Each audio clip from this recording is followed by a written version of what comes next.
Welcome to the Prospective Doctor podcast, brought to you by Med School Coach.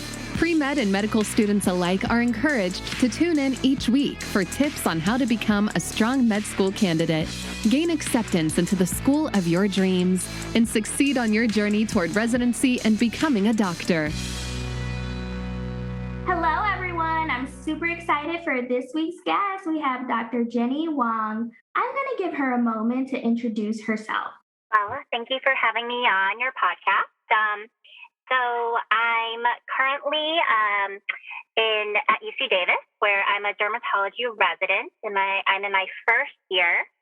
And a little bit of background, I grew up in Chicago, where I did my undergrad, and then I went to New York for medical school. And then while applying for residency, I did 2 research fellowships, and then matched at UC Davis, where I'm now. Perfect. That sounds like a lot of traveling from coast to coast, New York to California. My question for you is, had you always planned to go into dermatology? Yeah, dermatology was definitely something that was on my radar for a while. I grew up with really bad acne, and I've always had eczema, so I've had a lot of interactions in dermatology offices. So it was something I was more familiar with. But starting med school, I started to realize just how competitive the field was. And so I didn't really want to put all my eggs in one basket. So I did really try exploring other specialties. Something I was really interested in was actually OB-GYN. I was like the president of the OB-GYN group in med school. And I also really liked psych. During my rotations, that was something that really stood out to me. And so, unfortunately, I think this is the case with a lot of med schools, but we don't actually get much exposure to dermatology in our curriculum. So it was something that I just knew I had an interest in. And when I would shadow doctors and dermatologists, I always loved just what they saw. But I didn't feel like I had any research opportunities or any opportunity to really get to know faculty members or really get to know the field in an intimate level. And so that's why I ended up doing a research fellowship to really explore that option even more. Do you think for someone who is a student now and they're strongly considering dermatology that they would need to have a lot of research experience in order to match into the field, or is that something you just wanted to explore more for your application? I do think that having research is very helpful, and I would probably say pretty vital to your application. And the reason being, it's because it's not one of the core fields that we are exposed to in med school. So if you're not doing research, you're really not getting to know the field at all. And research allows you to form connections with mentors, and it allows you to find maybe an area that you're more interested in. And without that, I just don't know how you'd be able to stand apart from other applicants when you are applying. That being said, I do think there are several ways to stand out. Not everyone has taken a research year. Not everyone has, 20 plus publications. But I do think that you need something in your application that shows you've dedicated some amount of interest and investment into dermatology. And I think research is kind of the easiest way to do that, but it's and I think at this point, you probably need at least a case report or 2. That makes a lot of sense, especially you bringing up a good point, as you had a lot of exposure to other extracurriculars, like you were the president of the OBGYN club and things like that. But there isn't a lot of exposure to dermatology. Personally, when I was in medical school, it was an elective. So I didn't think that I wanted to go into dermatology, and I didn't. So I never took a derm rotation, whereas my friends and colleagues who were interested, they filled their fourth year with different ones. So, and then the fourth year is the time when you are doing all of your applications and things. So it may be good to get that exposure earlier on so that you can boost up your application. Speaking of applying and things like that that happen in the fourth year, a lot of students recently went through the match process as it happens each March. And you have a blog where you're very transparent about your experience and your journey through medicine. And you have expressed your first experience with the match process. Can you share with the listeners out there what happened in 2018 during your match week? Yeah. So when I applied my year, I had already done one research fellowship. And I actually thought that I had a pretty strong application going to the match process. I think overall, my grades were pretty good. I was in good standing in my class. And the main thing that I thought I was lacking was research.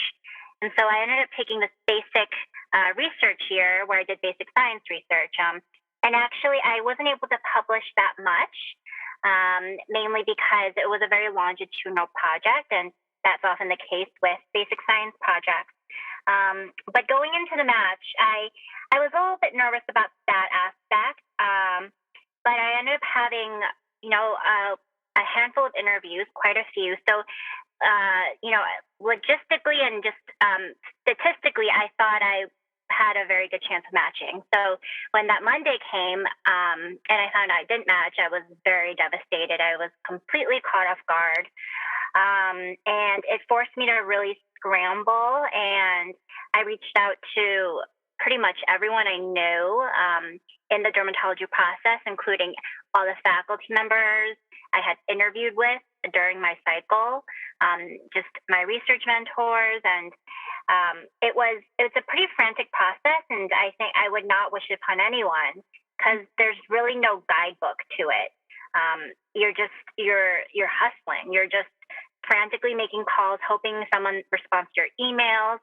I really didn't sleep much that week. And so I also didn't really, I kind of participated in the SOAP, but I think early on I knew that I didn't really want to SOAP into a program that wasn't dermatology. Mm-hmm. And so at that point, I was just looking for research fellowships. And luckily, I was super lucky that one of the fellowships I reached out to at UC Davis responded back, and they heard my story. I sent them my resume, what had happened to me, and they liked me enough to give me a phone call, and I ended up chatting with one of the faculty members there, Dr. Mavrakis, who is absolutely wonderful. And he really took a chance on me. He heard my story and he knew how difficult and how devastated I was. And he was like, hey, why don't you come over to California? I know you're in New York, but why don't you do a few months here and just reapply this upcoming cycle? And I was actually really excited to hear that because a lot of other research fellowships would have wanted me to either graduate with an MD. I was still a med student then, mm-hmm. and maybe do like a postdoctoral, fellowship, maybe reapply in like 1 to 2 years. And that was just something that was so unpredictable and felt really scary, delaying reapplying for another 2-3 years, especially when med school is already so long. Mm-hmm. So I felt really comfortable with this research mentor, and I think that's really important. You really have to find people you can trust, and I did take a gamble. So I moved all the way out to California, and I ended up doing this research fellowship, which paid off in spades. I worked my little butt off during the fellowship year, but I really tried to kind of readdress the deficiencies and flaws in my application in the first cycle, and really try to come back harder, and was lucky enough to end up matching at UC Davis. So it definitely can happen, but it's a very tough process. So I feel for anyone who's going through something similar. I appreciate your transparency because, as you mentioned, it's definitely a process. And for our listeners out there, we have students who are pre-med students and med students. So I'll just explain a little bit about what match day is. So you all know, like when you get into medical school, we're all equals and we take all of the coursework and do all of the rotations that you're required to do in order to graduate. And then through the process of going through all of the different rotations and learning about different specialties, you are told to pick what you would like to do because you get a taste of everything. So you pick what you want to do for perhaps the next 30 years. And then there's a process because there are so many students and only a certain number of residency positions where students do an interview process kind of similar to what you do to enter medical school, but a little different because they want to know why you would be a good fit, not only as a doctor, but for your respective field. And it's a process of a few months over the winter. And then at the end of the season, everyone who wants to apply for a first year residency position goes into some kind of online platform where they submit their rank lists, all due on the same day. And then it's left to a computer algorithm that matches your rank list with the computer algorithm from the programs. And it's kind of like a luck of the draw. So there are very qualified candidates who may not end up in some of their top choices, or as we just discussed right here, may not get a spot at all because there are so many different variable factors. So it's a very stressful process, needless to say. So you guys should definitely research that. And to just talk a little bit about the numbers, like I said, there are very qualified, great candidates. Of course, they're qualified like they're graduating from medical school, and you all are very intelligent. But this year in 2021 was one of our toughest matches where 42,508 people submitted preferences in that match algorithm thing. And of that, there were only 38,106 positions available. So there were way more people applied than there were even positions. And that's if everyone specifically fit into one for one a role. And of that, only 36,179 were filled. So there were a lot of students. So if you've only filled 36,000 out of 42,000, there are a lot of students who are in that same position. So there is a process when you don't match. It's called match week. You find out if you match on like that Monday, and then on Friday you find out where you match. So if you find out you don't match, you can go through another process they call I don't know what they call it. They call it the soap. Yes, they call it the soap process. And you can talk to different programs and try to resubmit. And a lot of people do get spots through there, but it may not necessarily be in a place you want to go or even the field that you had decided that you wanted to go. So what Jenny was explaining is that she utilized her resources and her gift of communicating well and showing what she wanted, and her skills of doing the research and stuff like that to advocate for herself, to find and set herself up for success. So I really commend you for that. But as you mentioned, it was very stressful. Have you met any other students that had not matched? I have actually. I after I wrote that blog post, that a lot of students reached out to me afterwards, telling me about their own stories. Mm-hmm. And since I was applying into dermatology, I ended up knowing a lot of students who didn't match into dermatology.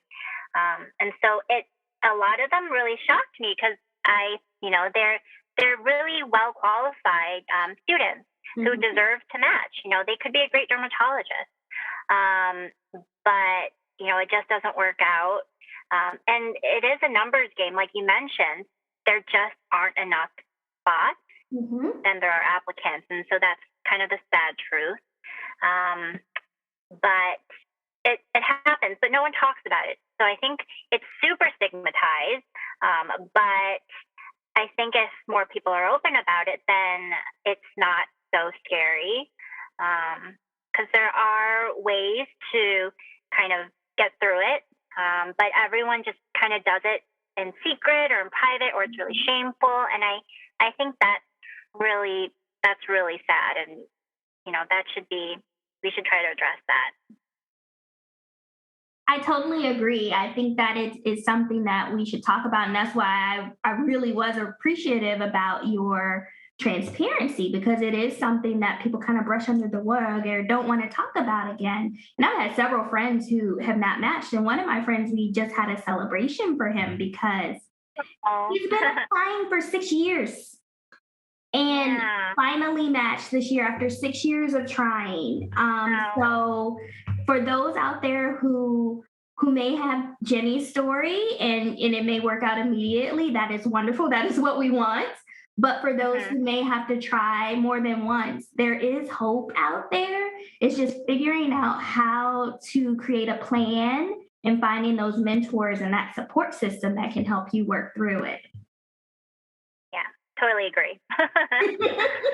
At Med School Coach, we know that getting into medical school is hard. In fact, 60% of pre-meds who apply to medical school don't even get accepted. And if you want to get accepted into a top medical school, it's even harder. It's a complicated process, and even students with great grades and MCAT scores get left out. That's why more students than ever are turning to Med School Coach for admissions advising. Our advisors are all physicians and former admissions committee members, so they know exactly what medical schools are looking for. One-on-one admissions advising from Med School Coach makes all the difference. Our expert team will help you develop a game plan, prepare your application, edit your essays, and coach you for interviews. Every pre-med has a story, and we'll help you tell it so you can stand out from the crowd. Visit us online at medschoolcoach.com and use offer code PODCAST10 to save 10% up to $400 on a Med School Coach admissions advising package. You can achieve your medical school dreams, and Med School Coach can help. I'm glad that we talked about that, and I'm sure that if the students have questions, they can reach out. We'll talk about ways to reach out to you or look at your blog. Okay. But let's get a little more into this dermatology. So what is your favorite part about dermatology residency? I will say, though, that dermatology is just very fun. And one thing that I love about residency is that we have a really regular schedule. It's mainly outpatient, which means we're seeing patients in the clinic. So our hours are like 8 a.m. to 5 p.m., and we get our weekends off. So I think it's great for work-life balance, and that was something that was really important to me. So there's that. And the other thing about dermatology is that you're pretty much seeing patients from the entire spectrum, from babies to, young people, college students, up to, your old grandmas and grandpas. And they can be really healthy and really sick, and you're really seeing them at all stages of life. And that's something I really love. And you can really just help them. They're usually very motivated to kind of address their skin issues.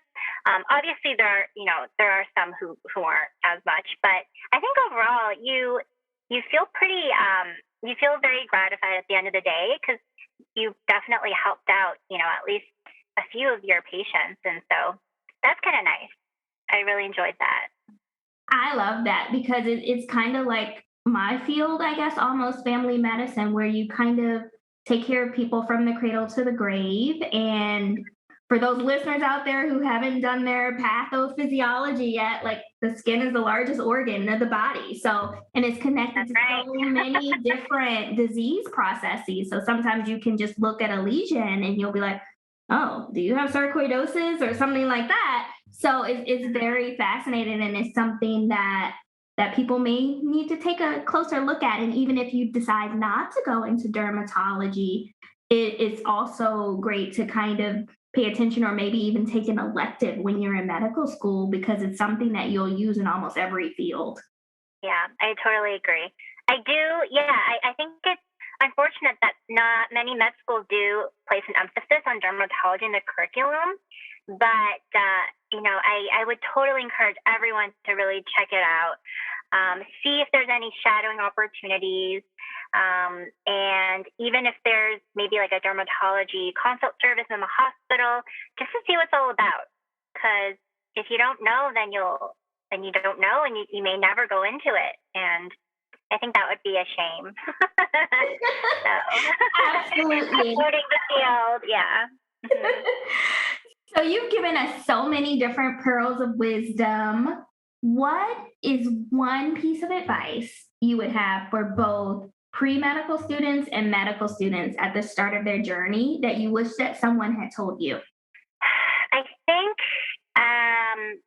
definitely learn how to be your own advocate, and like learn how to pick yourself back up. Mm-hmm. I think going through med school and even just through college, just being a pre-med and then wanting to apply into residency, you learn how to do well, and you're kind of expected to do well. But when things don't go well, I think that's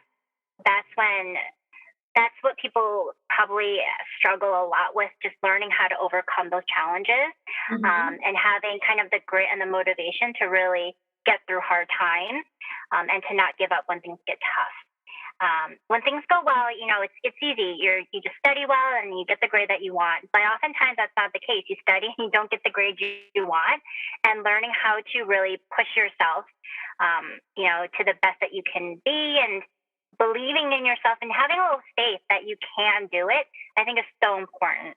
And so if I didn't have that, if I didn't believe in myself, and if I didn't have the motivation, to kind of get through failure, I wouldn't be where I was today. So I think that's really important. Yeah. Absolutely. Expect bad things to happen, and just know that it's a bumpy road. But if you can challenge yourself to get through it, then I think that's all you can ask for. I think that that's amazing advice. Practicing ways to advocate for yourself is always important.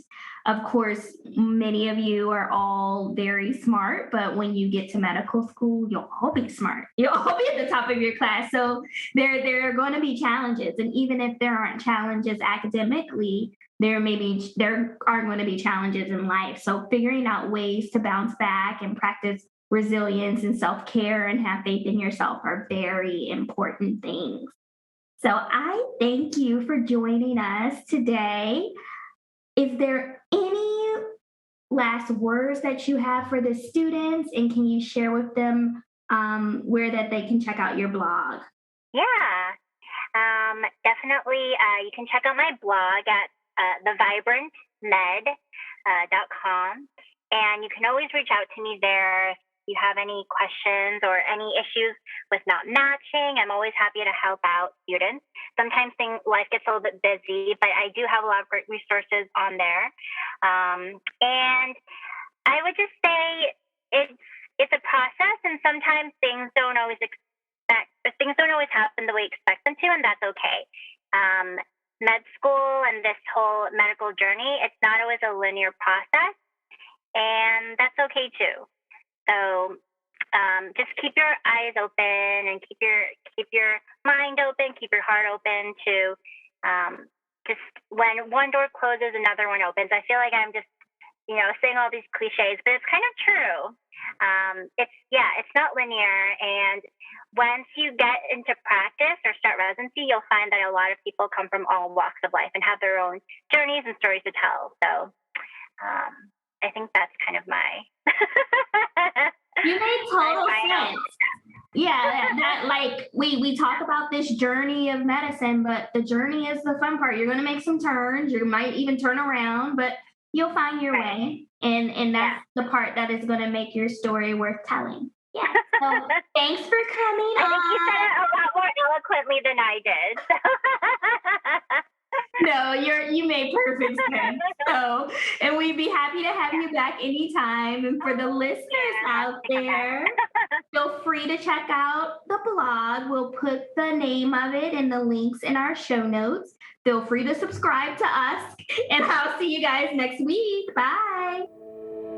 At Med School Coach, we know that matching into the specialty of your choice and the residency program of your dreams has a dramatic impact on your career as a physician. And your USMLE score is the most important acceptance factor of all. That's why more students than ever are turning to Med School Coach for USMLE tutoring. Our tutors are all 260 plus scorers and have been through rigorous training. Plus, the average student who uses Med School Coach tutoring raises their score by 23 to 55 points. There is an enormous amount of material you need to know for Step 1 and Step 2, and Med School Coach can help you be smart about how to study. We'll create a custom program just for you. Then, we'll help you master USMLE concepts where you need help most. You'll raise your USMLE score.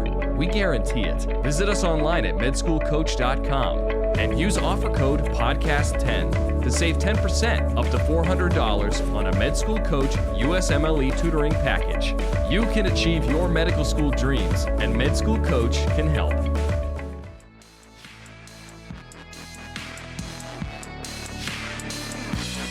Each episode of the Prospective Doctor podcast is brought to you by Med School Coach.